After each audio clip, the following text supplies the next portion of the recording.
Hello and welcome to this episode of John's Hobby Workbench. Today I'm going to be doing an inbox review of the Tamiya M4 Sherman, along with some additional parts that I've also purchased to make it into a representation of a gentleman called David Render, who was a tank commander with the Sherwood Rangers 1944-1945 from a scene in Bliquezau in France. It's going to be a club project and it's going to be on the table at Scale Model World. Our theme this year is anything from 1944 except D-Day. So let's go see what's in the box.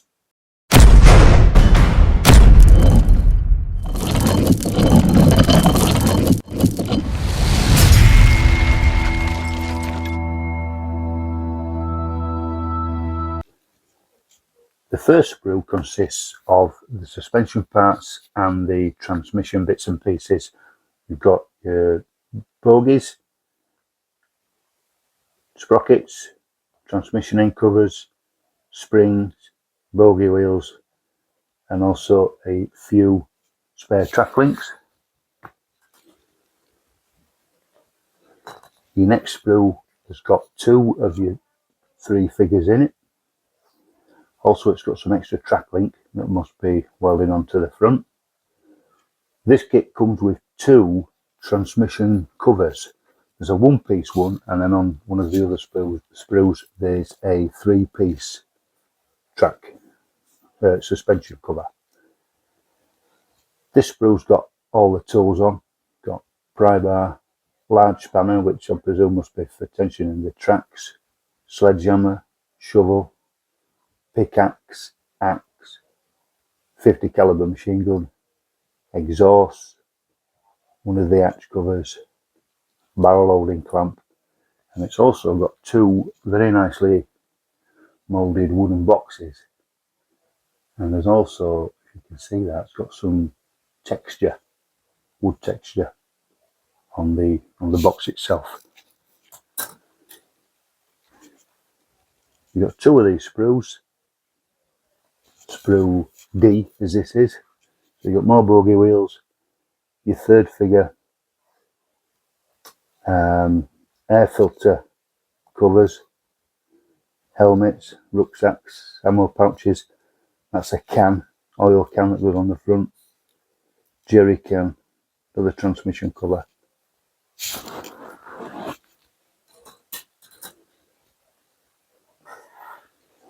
Your next sprue is your turret top, radio, gun mantlet, some of the gun parts, and some hatch covers. And let's just see if we can see the texture that's on the cast turret itself. Nice texture on there. Hopefully that'll come out with the painting. And then the last actual sprue has got the three-piece transmission housing, another figure, mud guards, engine deck, engine cover. That's your applique armour, transmission covers.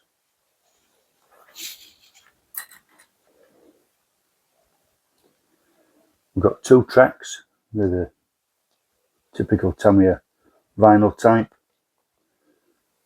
I'm going to use them. I'm not going to upgrade this kit. I'm going to stick with those. They're nice enough. The decal sheet, you've got three different markings for different tanks. I'm not going to use this one. I'm going to have mine as a British tank, so they won't be used. But obviously, nice decals, and that one gives you the name of Hurricane. You've got a bathtub style hull, nice and simple, and the top of that is really nicely moulded. In actual fact, on the front there, you've got a casting number, D70568, it looks like. You've also got texture on the top of your tank in the steel itself. Rather strangely, there's none on the side, but that's not a problem. I'm going to cover a lot of that with stowage anyway, so you won't see that. Your instruction booklet is typical Tamiya style. You've got a lovely black and white photo of the finished tank itself, and then there's some text giving you the history of the tank from its conception running up until about 1943. Got your usual tips and safety instructions showing you equipment that you need to use, your basic equipment, and then construction starts with the bathtub hull, and then following on to suspension, and then in Tamiya's easy to follow style, got the rest of the suspension, bogies, sprockets, top of the tank, engine deck, figures, if you decided you want to use those. On tank equipment, I'll probably leave that off and put that on last once I've painted it separate. Bits and pieces on top of the hull, the hatches, etc. Gun mantlet, gun parts, fixing into the turret basket, top of the turret, little bits and pieces on there, turret hatches. Moving on to the other side, we've got the rest of the turret is assembled, figure if you choose to use them, machine gun, ammunition box, making a sprue antenna, attaching the tracks. Then we've got this section which is applique armour, mudguards, the barrel that we mentioned, mudguards on the opposite side. That looks really nice. The on-tank equipment, spare tracks, spare bogie wheels, jerry can, the oil can that I mentioned earlier. And then moving on to your paint schemes, there's 3 schemes for this tank, all American units, and that first one is the France 1944, and that's an unknown unit. And the colour call out for that is XF62. The next one is the 756th Tank Battalion of the 5th Army, Italy, February 1944, and that's painted in XF62 and XF59 are their colour call outs. And the last one, this is the tank called Hurricane, and this is from the 66th Armoured Regiment, 66th Armoured Regiment of the 2nd Armoured Division, Normandy, August 1944. And the colour call out for that are XF62 and XF64.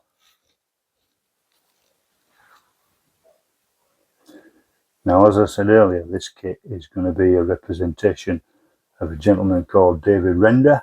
I've purchased these 2 figures from Panzer Art, and these are really nice. Really excited about these. Really, really nicely moulded figures. That's your first one. Very crisp. Tiny little bit of flash between his legs, but nothing serious at all. Really nice. And the other figure,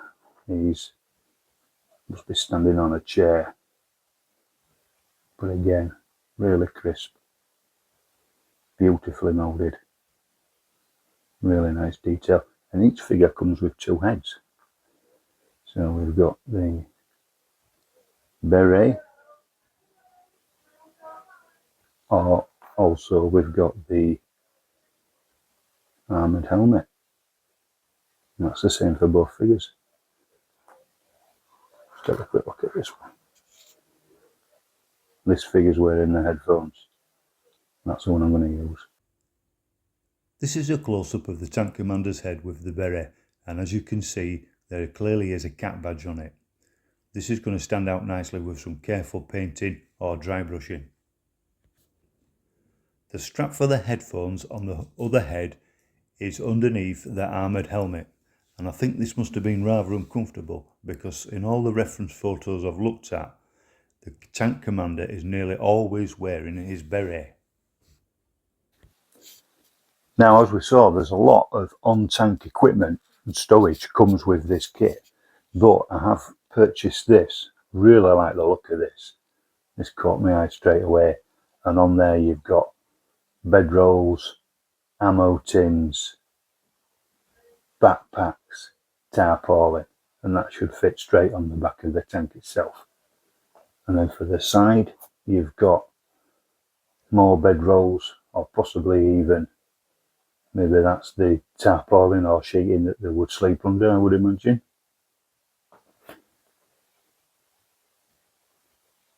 More backpacks, wooden box, and it comes on this really thin backing, so it'll clean up really nice. No massive amount of filing. That's the soldier's backpack and 2 ammunition pouches, spare bogey wheel, single backpacks, and that's possibly a bedroll and 2 backpacks. Again, on that really thin backing, so it'll separate really easy, and there'll be very little cleanup work to do, and also very little dust, so that keeps down the health and safety aspect of working with this sort of stuff. The last item for this diorama is a kit from Mini Art, which is the Panzerschreck and Offenhor, which is the equivalent to the American bazooka. It's an uprated version of the Panzerschreck, so it's now a multi-use anti-tank projectile. The Panzerschreck is this piece here, and the Offenhor is just this tube, this firing mechanism, but without the flash guard. You get quite a lot in this kit. You get boxes with the projectile in, and then you also get these, which is like some sort of carrying case that an infantryman would have carried on his back. It's probably worked in a 2-man team.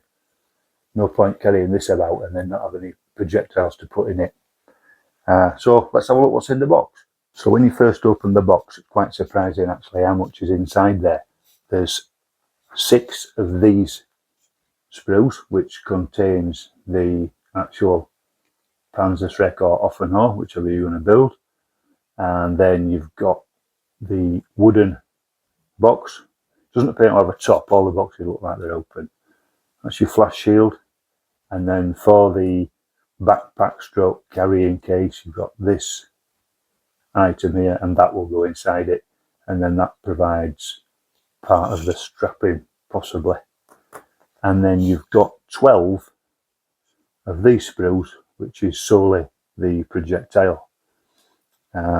That's your stabilising fin and the actual projectile itself. And then another little piece there that looks like it might go in the box. That possibly is an end for the box, so you might possibly have a closed box option. And then the last piece that's in there is some photo etch, and that makes all the straps for the actual Panzerschreck itself. And then you've got that tiny little circular aiming device, I think, or part of the wiring, and then some more straps, and those I think are the straps for the backpack carrying case. So very impressed with that.